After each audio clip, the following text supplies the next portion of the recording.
এখানে দাঁড়িয়েছে।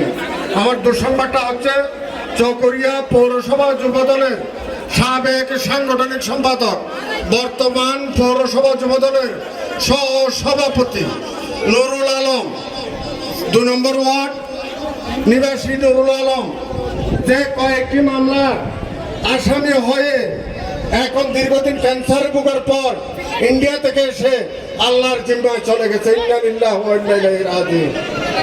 প্রিয় নুরুল আলম আল্লাহর জিম্মায় চলে গেছে। এই শোকাহত পরিবারের প্রতি আমরা এই সমাবেশ থেকে শোক জ্ঞাপন করছি এবং শোকাহত পরিবারের প্রতি সমবেদনা জানাচ্ছি এবং হালকাকেরা বাইতুসর জামে মসজিদের ময়দানে বাদে মাগরিব মরহুম নুরুল আলমের জানাজার নামাজ অনুষ্ঠিত হবে। এটা অসম্ভব কষ্টের। কত রাত বিরাত্রি আমরা একসাথে কাটিয়ে দিয়েছি, খালে বিলে নদী নালায় কত পথ হেঁটেছি এই নুরুল আলমকে নিয়ে।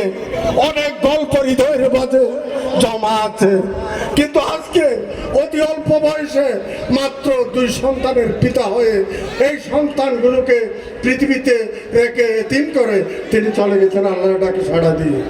আপনাদের কাছে আমার বিনীত অনুরোধ থাকবে, আপনারা প্রত্যেকে নামাজ পড়ে আমার প্রিয় ভাইটির জন্য দোয়া করবেন। আল্লাহ যেন তাকে জান্নাতে উচ্চ মর্যাদা দান করে। আমিন।